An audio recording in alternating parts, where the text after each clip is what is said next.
প্রতারণার শিকার হলেন মহিলা। তার নিজের কেনা ফ্ল্যাট অন্য কেউ দাবি করছেন 6 বছর পরে।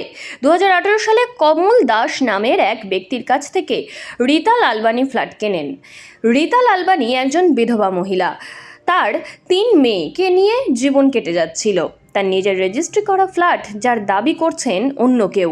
কমল দাস কি একই ফ্ল্যাট দুজনকে বিক্রি করেছেন? মহিলা কি প্রতারণার শিকার হলেন? সেই প্রশ্নই কিন্তু উঠছে। কোন অর্ডারে কি কাজ করা উচিত, কোন কোর্ট কি অর্ডার দিতে পারে সেটা জানা দরকার। আর কোনো রকমের কোনো অর্ডার হাতে কেউ লিখে জমা দিতে পারে না। এখানে প্রথম কথা, clearly violation of natural justice হয়েছে 1 নম্বর।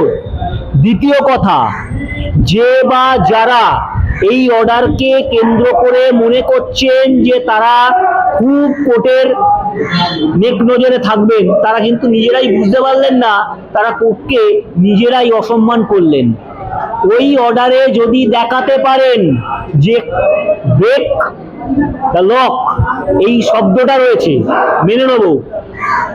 ওই অর্ডারে যদি দেখাতে পারেন যে এইখানেতে দেয় টাকা অসম্পূর্ণ, দলিলের সংরক্ষণ বা দলিলের নিবন্ধনকরণ পদ্ধতি বেঠিক, মেনে নেব।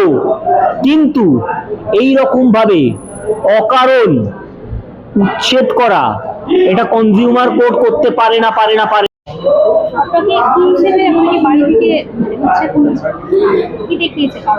আমাকে কারণ দেখালো, বলল যে আপনি যার দিকে বাড়ি কিনেছেন উনি আপনার আগে অন্য কাউকে 2017-তে অন্য কাউকে বিক্রি করে দিয়েছেন, টাকা নেওয়া দেওয়া হয়ে গেছে ওনার মধ্যে।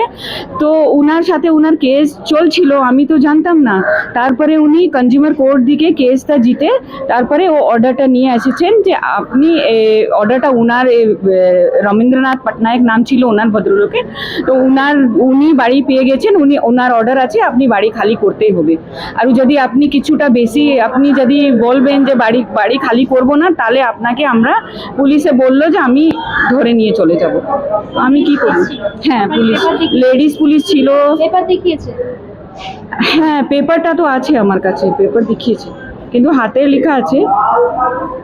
এখন আপনি কি চাইছেন?